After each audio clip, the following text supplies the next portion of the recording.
यादव, आप सबका इस वीडियो में स्वागत है। दोस्तों, आज एक बार फिर मैं आपके बीच में आया हूँ, विशेषकर इसलिए आया हूँ कि आपको डोटासरा जी जिंदाबाद। वो इसलिए कहा दोस्तों, 10,029 पदों की पंचायत राज एलडीसी भर्ती है। उसमें सारे अधिकारी जो इससे संबंधित है, 2-3 अधिकारियों ने साफ मना कर दिया भर्ती नहीं हो पाएगी। लेकिन उस भर्ती को लेकर माननीय शिक्षा मंत्री गोविंद सिंह डोटासरा जी समिति में उन्होंने मजबूती से बात रखी, उस भर्ती को जिंदा रखा। यानी कि 10,029 परिवारों के पक्ष में उन्होंने बोला और उस भर्ती का फैसला जल्द से जल्द हो, इसलिए उन पदों को, उन परिवारों को बचाने के लिए मैंने ये बोला। ना कि मैंने रीड के ग्रुप पे बोला, ना कि मैंने कहा कि आप सब जगह बोलो। लेकिन जो मेरा सवाल लोगों ने कहा कि उपेंद्र यादव जिंदाबाद बोल रहा है, उपेंद्र यादव शिक्षा मंत्री जी के होर्डिंग्स लगा रहा है, उपेंद्र यादव बेरोजगार दिवस के दिन ट्वीट नहीं करा, तो मैं आप सबको बताना चाहता हूं, मैंने पहले भी बताया था कि जो लोग आप लोगों को भ्रमित कर रहे हैं वो घर से नहीं निकलते, नहीं माननीय मुख्यमंत्री से मिलते, ना ही शिक्षा मंत्री से मिलते। मंत्री जी तो उनसे मिलते भी नहीं है, क्योंकि उन लोगों के जो कार्य पूर्व में किए गए वो खुद भी जानते कि किस मुंह से उनके सामने जाए। लेकिन दोस्तों, मैं एक संगठन चलाता हूँ और संगठन का मुखिया हूँ, तो मुझे हर व्यक्ति की बात रखनी पड़ती है। रीड 2018 की एक और सूची जो लेवल 1 और 2 की जारी हो रही है, आदेश अभी तक जारी नहीं हो पाई है। मेरे कुछ साथी थे जिनके मुकदमे दर्ज है, राजस्थान पुलिस में वो नौकरी लगे तो उनको हटा दिया गया, उनके आदेश हटाने के हो गए हैं। मेरे पास कॉपी है, जिसको चाहिए मैं भेज दूंगा। उसके अलावा जो 3rd ग्रेड के टीचर लगे हुए थे 2013 में, उनमें से 56 लोगों में से 20 लोगों के मुकदमे वापस हो चुके। उसमें शिक्षा मंत्री जी की अहम भूमिका रही थी। वेटेज के लिए उन्होंने अपना वादा निभा रहे हैं। अब जो लेवल 2 और 1 की सूची निकाल रहे हैं, 2nd ग्रेड वालों को ज्वाइनिंग दी है, तो अधिकतर मांगे उन्होंने मानी है। तो कई लोग चाहते हैं कि मैं उनके खिलाफ बोलकर और भी जो मांगे मिलकर होने वाली नहीं हो पाई। दोस्तों, आप समझने की कोशिश करिए, मैं किसी पार्टी विशेष से नहीं जुड़ा हुआ हूँ, मैं सच्चाई के साथ जुड़ा हूँ। नवंबर 2019 में 25 नवंबर को मैं जेल नहीं गया आप लोगों के लिए, 6 अक्टूबर को अनशन में बैठा, और क्यों नहीं अनशन में बैठा, और 12 नवंबर को मेरा अनशन टूटा, तो किसके लिए गया? लगातार हमने प्रयास किया, जेल भी गए, धरना प्रदर्शन भी किया। जब हमारी मांगे मानी जा रही है, जब, क्योंकि आप चाहते हो मैं किसी भी बेरोजगार के भविष्य पे लात नहीं मार सकता। जब वो हमारा काम करे, मान लीजिए आप रीड की घोषणा हो जाती और दूसरी भर्ती के लिए आते, मैं आपके साथ कैसे गलत करता? यानी कि आप मेरे से काम कराना चाहोगे और आप मेरे कार्यालय आओगे तो मैं आपको घुसने दूंगा क्या यार? जब उन्होंने इतनी मांगे पूरी की तो मेरा फर्ज बनता है कि कम से कम पक्ष में नहीं बोलूं तो खिलाफ तो नहीं बोलूं। हमने रीड 2020 को लेकर लगातार प्रयास कर रहे हैं। 2 सितंबर को भी प्रयास किया, मीडिया के माध्यम से प्रयास कर रहे हैं, सोशल मीडिया के प्रयास कर रहे हैं। मैं समझता हूं कि आप लोग परेशान है, दुखी है। मैं खुद व्यक्तिगत माननीय मुख्यमंत्री जी से मिलने की कोशिश कर रहा हूँ, शिक्षा मंत्री से मिलकर फिर भी एक बार उनसे निवेदन करूंगा कि इनकी मांग यही है कि रीड की विज्ञप्ति जल्द से जल्द जारी हो, वेटेज 90 या 95 जो वो कम से कम लोगों को पता चले, और कम से कम परीक्षा तिथि जारी हो जिससे लोग तैयारी कर सके। लोग कंफ्यूज है, क्योंकि मान लीजिए फरवरी में एग्जाम होती है तो लोग रीड की तैयारी करें, फरवरी के बाद होती है तो कम से कम जो पटवारी की एग्जाम है जनवरी में, वो लोग पटवारी की तैयारी करें। कंफ्यूज है, राजस्थान पुलिस की तैयारी करें, क्योंकि 3-4 जो भर्ती आगे पीछे है तो लोग कंफ्यूज है, क्योंकि एक ही भर्ती में लगना चाहते हैं। मान लीजिए फरवरी में रीड की होती है तो लोग टीचर की तैयारी करेंगे, फरवरी नहीं होती, जून जुलाई अगस्त तक जाती है तो वो लोग पहले पटवारी की और राजस्थान पुलिस की करेंगे, बाद में वो रीड की कर सकते हैं। तो कंफ्यूज है, ये चीज मैं माननीय मुख्यमंत्री तक और शिक्षा मंत्री से मिलकर आपकी बात रखूंगा। दोस्तों, गुर्जर समाज ने भी आंदोलन किया, बेहतर लोग शहीद हुए, लेकिन वार्ता वो भी करने आए, और वार्ता में आज आपको पता है कि उनको 5% आरक्षण मिला, वार्ता तो करना पड़ता है। हमने भी धरने प्रदर्शन किए, जेल गए, लाठी के मुकदमे दर्ज, वार्ता करनी पड़ी। आप इन लोगों की बातों मत आइए। आपने देखा होगा एक दिन बेरोजगार दिवस बना दे, उसके बाद क्या हुआ? आपका मामला ठंडा। कोई आपके पक्ष में बोल रहा है क्या? ये धरना प्रदर्शन कर रहे हैं, आज तक इन लोगों ने कुछ भी नहीं किया। ये किसी को स्क्रीनशॉट भेज रहे हैं कि देखो उपेंद्र यादव जिंदाबाद बोला, ये नहीं पता कि जिंदाबाद कौन से ग्रुप में बोला था और 10,029 परिवारों के लिए बोला था।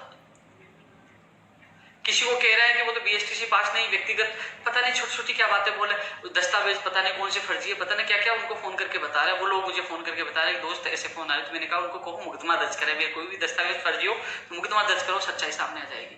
तो वो एक लोगों को फोन कर करके गुमराह कर रहे। सबसे बड़ा मुझे खुशी, कई लोगों ने मुझे फोन करके बोला कि दोस्त सॉरी, हमने आपके लिए गलत सोचा, गलत ट्वीट किया, आपके लिए गलत बोला, लेकिन जब हमें पता चला हमारे अग्रज, हमारे साथियों से, हमारे पड़ोसियों से कि आज हमारी ज्वाइनिंग हुई है उपेन भाई की वजह से, तो वो लोग मुझे फोन करके अपनी गलती मान रहे हैं, तो मुझे बहुत अच्छा लगा। बीकानेर से एक बहन का फोन आया, उसने बताया, तो कई लोगों ने मुझे बताया कि इन लोगों की तरफ ध्यान नहीं देना, लेकिन मैं ये वीडियो आप लोगों के लिए डाल रहा हूँ। उन छछूंदरों से मुझे फर्क नहीं पड़ता, उनमें दम तो आ जाए। आज तक वो 3 साल से कोशिश कर रहे हैं, उनके किसी से डरा नहीं, सीना ठोक के काम किया, काम करके आज लोगों के दिल में हूं, वो कभी नहीं निकाल पाएंगे। वो कह रहे थे ना कि इनके फॉलोअर ट्विटर पे, फेसबुक कम हो, आज 1,52,000 हो गए, फिर बढ़ गए, उस दिन 50,000 1 लाख, अब 2,000 बढ़ गए। तुमसे कम नहीं होगा ये, कुछ भी कर लो। और वो प्लानिंग और कर रहे हैं कि उपेन यादव के खिलाफ एक ट्विटर अभियान और चलाया जाए। ये मेरे दोस्त हैं, आप इनको कम समय तक आप गुमराह कर सकते हो, भ्रमित कर सकते हो, लेकिन समय अंतिम इनके पास सच्चाई सामने आ जाएगी। आज भी मीडिया, सोशल मीडिया के माध्यम से हम ही कोशिश कर रहे हैं कि जल्द से जल्द रीट की विज्ञप्ति जारी हो। तमाम भर्तियों के लिए, तमाम बेरोजगारों के लिए कोशिश हम कर रहे हैं, लगातार कोशिश कर रहे हैं। चाहे वो एलडीसी पंचायत राज 2013 हो, चाहे एनएम जीएनएम भर्ती 2013 नर्सिंग भर्ती वो हो, चाहे कंप्यूटर शिक्षक भर्ती हो, चाहे स्कूल व्याख्याता भर्ती हो, चाहे रीट शिक्षक भर्ती हो, चाहे रीट 2018 की एक और सूची का मामला हो, तमाम प्रयास हमने किए। एलडीसी 2018 जो 587 जो पद जोड़े गए हैं और बढ़ा गए, उसमें भी 25 फरवरी को सबसे पहला धरना हमने दिया, लगातार उन लोगों का साथ दिया और आज उनको सफलता मिली है। दोस्तों, इन लोगों की आज तक एक भी मांग पूरी नहीं की गई। ये लोग न तो सामने जा सकते, ये लोग जानबूझकर, क्योंकि ये मिल तो सकते नहीं, इनको एक माध्यम मिल गया, ट्विटर पे हम करें और साथ में उपेन यादव को कैसे निपटाया जाए। भाई मेरा क्या होगा यार, मैं घर बैठ जाऊंगा, नुकसान आप लोगों का होगा। क्योंकि मैं कई लोगों का आइडिया देखता हूँ, नई जो बीएसटी से बीएड करके आए मेरे दोस्त, उल्टा सुल्टा गाली गलौज आज भी मेरी पोस्ट पे कर रहे हैं। लेकिन अपने दिल पर हाथ रख के सोचिए कि मेरे अलावा आपकी आवाज कौन उठा रहा है। 2 सितंबर को जयपुर में इकट्ठे होकर आवाज उठाई, अभी थोड़े दिन पहले मैंने बुलाया, ट्वीट किया कि सुबह, उस दिन भी मीडिया में आवाज उठाई। आज भी आपने आज का न्यूज़पेपर देखा होगा, रीट की बड़ी खबर लगी, आपकी आवाज उठा रहे। हर व्यक्ति के साथ है, हर व्यक्ति की आवाज हम उठाते हैं। अरे आप सच्चाई जानना चाहो तो वो एक मैंने मूवी बनाई थी, उस मूवी में पैसे तो खर्चे होंगे ना एक सिस्टम के खिलाफ, वो भी आप देखिए, था देखिए, सारी चीज सरकार तक बात पहुंचाने के लिए मूवी भी बनाई थी 2016। लगातार धरना, प्रदर्शन, अनशन, सबसे ज्यादा अनशन, कितने मुकदमे, कितनी लाठियां गई आप लोगों के लिए। कम से कम आप समझिए, आप लोग ताकत हो मेरी, आप जितना मेरा सहयोग करोगे उतनी मुझे हौसला बढ़ेगा। इन छछूंदरों से कोई फर्क नहीं पड़ता, मैं इन छछूंदरों के जंजाल से आपको बाहर निकलना चाहता हूँ, इनसे बचकर रहे। ये कुछ नहीं कर पाएंगे, ये लोग आपको फोन करके भ्रमित करेंगे। मैंने पिछले वीडियो में कहा था, इतना ही दम है तो मेरे सामने आके बैठे, बातचीत करें, जवाब दे, मैं हर बात का जवाब दूंगा। लेकिन वो स्क्रीनशॉट वायरल कर रहे थे कि देखो जिंदाबाद बोल रहा, बेरोजगार दिवस में हमारा साथ नहीं दिया। हमने मान लीजिए बेरोजगार दिवस मनाने ट्रेंड हो गया, कुछ हो गया क्या उससे? कुछ हो गया क्या उससे? ये लड़ाई एक दिन की नहीं है, लड़ाई बहुत लंबी है सिस्टम के खिलाफ। और जिस दिन आज वर्तमान में जिस प्रकार कार्य हो रहे हैं, मुझे विश्वास है, मैं मुख्यमंत्री जी से मिलूंगा, शिक्षा मंत्री से मिलूंगा, आपकी पीड़ा रखूंगा। मैं जो काम बातचीत से हो, जो काम मिलने जुलने से हो, उसके बजाय धरना प्रदर्शन, जो मुकदमे दर्ज हो, लाठीचार्ज हो, उससे बचकर रहना चाहिए। क्योंकि कई लोगों के, जब मैं उन लोगों के माता पिताओं के जब फोन आते हैं वो रोते हैं, जब उनकी माँ से देखता हूँ ना कि मेरे बच्चे को नौकरी से निकाल दिया। 2018 जो सेकंड रीट लेवल 2 से फर्स्ट वाले हैं, उनके लिए हमने अनशन किया, लाठे का आज वो सूची आ गई। ये क्या चाहते हैं कि मैं शिक्षा मंत्री जी के खिलाफ बोलूं? उनकी वेटिंग अटके, जिनके मुकदमे वापस नहीं, उनकी वो पेरी कर रहे हैं और बच के वो अटके, वेटेज नहीं अटे। नहीं भैया, मैं किसी के साथ गलत नहीं होने दूंगा। मुझे जहां गाली सुननी है तो मैं सुनूंगा, लेकिन मैं गलत नहीं बोलूंगा, क्योंकि शिक्षा मंत्री जी ने हमारा सहयोग किया है, उसका मैं धन्यवाद भी दूंगा। एक बार नहीं, 1000 बार धन्यवाद दूंगा, वो काम करेंगे। और मुझे लगता है कि शिक्षा मंत्री जी काम नहीं कर रहे और हर बेरोजगार के साथ गलत करे तो सबसे पहले मैं विरोध में आऊंगा। पहले भी आया था, लेकिन वर्तमान में वो काम कर रहे हैं, इसलिए मैं उनके खिलाफ नहीं बोल सकता। आपको जो मुझे चमचा, चाटुकार जो कहना चाहिए, लेकिन ये याद रख लीजिए कि जो आपको भ्रमित कर रहे हैं ना, वो आपके साथ एक दिन भी आने वाले नहीं है। वो फिर सोशल मीडिया पे ट्विटर पर फिर भी कुछ करने की सोची, और उसमें भी सबसे बड़ा आप देख लीजिए, मैंने तो दूसरे दिन अखबार पढ़ा तो उसमें क्या है, युवा मोर्चा ने बेरोजगार दिवस बनाया, तो ये संदेह की स्थिति उत्पन्न हो गई कि ये पर्दे के पीछे बड़ा खेल खेला जा रहा था, किसी के साथ मिलकर ये खेल खेलने वाला। मैं तो अखबार पढ़ा तो समझ में आया कि ये लोग भी इनके साथ जुड़े हुए। हालांकि न मैं कांग्रेस से हूं न बीजेपी से, किसी से बेरोजगार आपका व्यक्ति हूं, आपकी मेरी पार्टी बेरोजगार पार्टी है, मेरी किसी बीजेपी की दुश्मन नहीं है, ना कांग्रेस से, मैं लड़ता हूं आप लोगों के लिए। इसलिए ये वीडियो मैं दोबारा इसलिए डाला हूं मेरा कोई साथी गुमराह ना हो। एक तो स्क्रीनशॉट के नाम पर, एक कह रहा कि उन्होंने धन्यवाद क्यों दिया। आप सोचिए, आपका रेट का काम हो गया, लेकिन जिन लोगों को काम हुआ है यार, आप मेरे पास आते हो, आप मेरे अलावा कहीं नहीं जाते हो और कहीं ज्ञापन देने जाते हो, मान लीजिए और किसी के पास चले गए, उसने आपका काम किया तो आप उसके खिलाफ बोलोगे क्या। मैं बेरोजगार संघ में अनेक समस्याएं आती, अनेक बातें आती। अब SI भर्ती 2016 को लेकर हम भाग रहे कि 227 पर जोड़े जाए, उसमें भी पॉजिटिव रेस्पॉन्स हमें मिल रहा है। अब धीरे धीरे हमारी जो सूची के लिए हम इतना तड़प रहे थे वो काम हो गया यार। वो मेरी इज्जत का सवाल था, इन्हीं लोगों ने मुझे चैलेंज दिया था, इन्हीं लोगों ने ये खुद की भर्ती का नहीं कर पाए क्या मान जाए कि 2018 कर दे। अब जिस इंसान ने मेरा जो 2018 के अभ्यर्थियों को काम किया तो मैं कैसे खिलाफ बोल सकता हूं, कैसे उनकी सूची को रुकवा सकता हूं। जो मुझे लगा मेरे दिल ने कहा, जो मैंने किया। इसलिए दोस्तों आपसे ये कहना चाहूंगा, मैं पूरा प्रयास करूंगा, आज मीडिया के माध्यम से प्रयास किया है, लगातार प्रयास किया, इन लोगों की बातों में नहीं आना है। 9 साल से कार्य किया है, ये 3 साल से कोशिश कर रहे हैं मुझे आप लोगों से दूर करने की, लेकिन ये कामयाब नहीं हो पाए।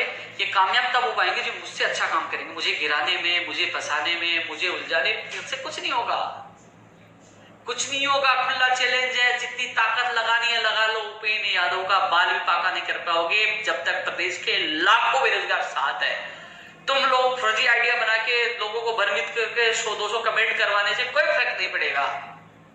आज जब लाखों लोग जुड़े ना, ये मेहनत पे, ईमानदारी पे, संघर्ष पे, और विशेषकर आप लोगों से हाथ जोड़कर है जो नए लोग जुड़ रहे हैं। अरे कम से कम आप रात को बैठिए, 2012 के बाद मेरी फेसबुक को चेक करिए, क्या क्या किया आज तक। इनकी फेसबुक को चेक करिए, पता लग जाएगा इन्होंने कॉप भी की है, हमने लाठियां खाई है, मुफ्त में खाए हैं, जेल गए, लोगों को रोजगार दिलाया है। सबसे बड़ा उदाहरण सेकंड ग्रेड भर्ती 2018 देख लीजिए, कोरोना में बीकानेर जाके 9322 लोगों को ज्वाइनिंग मिली है। RPC LDC 223 को, कृषि परीक्षा महिला सुपरवाइजर प्रयोगशाला साहिब जो कोर्ट से निकलवा कर आपके सामने है, और जो 587 पर जुड़े उन लोगों को पूछ ले, वो भी लाई देगा कि उपेंद्र यादव ने कितनी मदद की है, हर चीज में उनकी मदद की। आज उनकी भी सूची जारी हो। वेटेज के लिए हम जेल जाके आए थे, वेटेज के लिए। और दूसरी बात, जो रीट की 30,000 पदों की घोषणा हुई थी ना, वो भी वीडियो आपको यूट्यूब पे मिल जाएगी। सबसे पहले हम लगातार मांग कर रहे थे, और शिक्षा मंत्री जी से जिस दिन घोषणा हुई थी हमारी मुलाकात हुई थी, मैं धन्यवाद कहया था। 30,000 पदों के लिए भी हमने मांग की थी कि जल्द से जल्द घोषणा की जाए, और उसकी घोषणा हुई थी, और वेटेज की विसंगतियों की समाप्ति की बात हुई थी। जहां जहां आवश्यकता पड़ी, अरे जहां डेमो क्लासेस की आवश्यकता पड़ी, जो इंटरव्यू की, जो केंद्र सरकार की नई शिक्षा नीति आई, हमने विरोध किया, और माननीय शिक्षा मंत्री जी और उसके मुख्यमंत्री ज्ञापन दिया। शिक्षा मंत्री का रेस्पॉन्स था कि राजस्थान में हम लागू नहीं करेंगे। उस समय आप लोग तड़प गए थे, बोले कि नहीं, इंटरव्यू लागू होगा, डेमो क्लास लागू होगा तो भ्रष्टाचार बढ़ेगा। उन्होंने हमारी मांग तुरंत मान ली।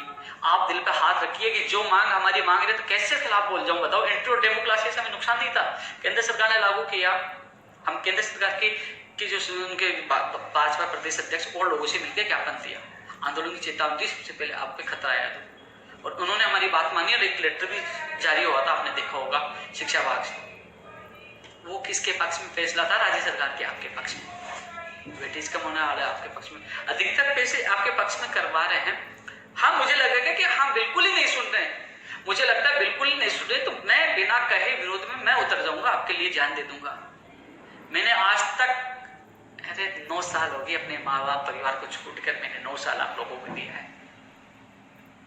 आप जब फुर्सत में मेरा यूट्यूब और मेरे फेसबुक चेक करोगे ना, 2012 के बाद, 13 के बाद, उस पर हर अपडेट आएगी, आज मैं क्या कर रहा हूँ, कल क्या क्या, हर चीज में मैं डालता हूँ। आप देख लीजिए, आपको सच्चाई सामने आ जाएगी। ये लोग कहीं थे ही नहीं, ये लोग केवल गुमराह करते हैं, केवल आप लोगों को फोन कर करके आपसे गलत कमेंट करवाने की कोशिश करते हैं, प्लानिंग बनाते कि एक बार फिर भी हम ट्विटर वार करेंगे, इनको ये बदनाम करेंगे, इसलिए ये करेंगे, हम ये करेंगे। उससे मुझे कोई फर्क नहीं पड़ता। भगवान के आशीर्वाद से आप लोगों का जो आप लोगों का विश्वास है, मान सम्मान है, मैं बहुत खुश हूँ। इन छछूंदरों से कोई फर्क नहीं पड़ता, न इनमें दम है सामने आके बात करने की। ये केवल पीछे से आप लोगों को भ्रमित करने का काम कर रहे हैं। ये पहले भी कई भर्तियों में आए थे, लेकिन लड़कों ने इनको धरने से बीकानेर से भगा दिया था। हर जगह से इनको भगाया गया है। तो ये लोग मौका देखते, इस बार इनको मौका मिल गया कि तो वो स्क्रीनशॉट वायरल कर दिया, देखो वो जिंदाबाद बोले। ये नहीं देखा कि 10,029 परिवारों के लिए, उनके लिए वो अच्छा काम करते, उनके लिए बोला है, वो चीज आपको नहीं बताई। इसके अलावा जो बेरोजगार दिवस के लिए मैंने नहीं किया, जब मैंने राष्ट्रीय बेरोजगार दिवस है तभी मैंने ट्वीट नहीं किया, इस बार नहीं किया। इस बार क्यों नहीं किया? मुझे काम करवाने हैं। आप लोग जब जब समस्या आती है, एलडीसी भर्ती 2018 की ज्वाइनिंग में जहां जहां समस्या है ना, मैं खुद उनके लिए जाता था सीएम को। हर चीज में, जब कोर्ट में भर्ती, आरएस भर्ती 2018 3 जो अधीनस्थ कोर्ट की भर्ती प्रयोगशाला सहायक कृषि ये उलझी तो मैं गया। जो महिला आंगनबाड़ी सुपरवाइजर जोधपुर हाईकोर्ट ने कहा कि भर्ती क्यों न रद्द कर, जब उसके लिए भी निवेदन कर एडवोकेट जनरल साहब को सरकार से करवा।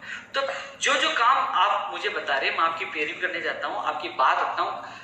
ये नहीं 100% मांगे मान ली जाए, लेकिन 80-90% जो मांगे मानी गई वो मान रहे। तो मैं ऐसी स्थिति में दोस्तों, मुझे आप लोगों के लिए मैं बोल सकता हूँ, मुझे कौन से व्यक्तिगत से, लेकिन जब मैं खिलाफ बोलूंगा तो वहां आप ही लोगों की मांग नहीं रख पाऊंगा।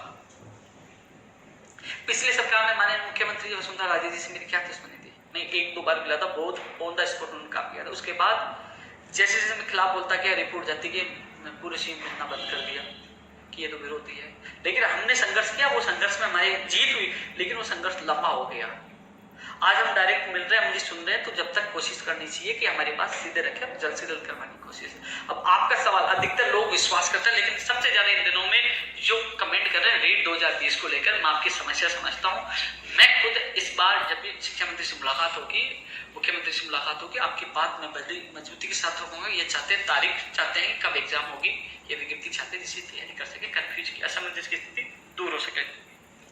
लेकिन इस वीडियो के माध्यम से ही कहना चाहूंगा कि या तो उन लोग ये कह दे कि आप घर बैठ जाइए, आप बिल्कुल मत बोलिए, हम कर लेंगे, आप उनको भेज दीजिए, कल ही मैं बेरोजगार महासंघ उनको संभाल दूंगा, वो करें, जिम्मेदारी ले, मैं बैठ जाऊंगा आराम से। आपका, मेरा उद्देश्य है आपका भला, आपके सपने साकार। मैंने कभी किसी भी बेरोजगार के साथ गलत नहीं, हमेशा सुबह शाम ये सोचता हूँ उस बेरोजगार के लिए क्या करूँ। आज नहीं यार, कल के लिए, आज संडे था, कल के लिए मैंने सोच रखा कि कल मुझे वहां जाना, वो लोग आएंगे, 3 डेलीगेशन आएंगे, तीनों डेलीगेशन के साथ मुझे कल जाना है। चाहे एसआई भर्ती 2016 हो, चाहे व्याख्याता 14% वाला मामला हो, चाहे जनरेशन का हो, सबके साथ मुझे जाना है। आज शाम को भी जा रहा हूँ। हाँ, ये जानता हूँ कि हाँ रीट 2020 अधिकतर लोग है, 11 लोग है, लेकिन 11 लाख लोग है, लेकिन मुझे हर बेरोजगार की भर्ती के लिए बोलना पड़ता है। चाहे ऊर्जा विभाग की भर्तियों के मामला हो, चाहे शिक्षा विभाग, चाहे चिकित्सा विभाग, हर व्यक्ति की मांग उठाना पड़ता है। बड़ा दुर्भाग्य है कि हम एक भर्ती का नाम ले दूसरा वाला गाली देने लग जाता है, लेकिन कभी नहीं सोचते किसी जगह बैठिए। जो लोग कमेंट कर रहे हैं, अपने दिल पर हाथ रखिए कि मैं कमेंट तो घर बैठे मैं गाली दे रहा हूँ, उल्टा बोल रहा हूँ, लेकिन मैं उसकी जगह बैठकर तो देखूं। एक दिन आइए मेरी जगह बैठकर देखिए, काम करके देखिए, पता लगेगा।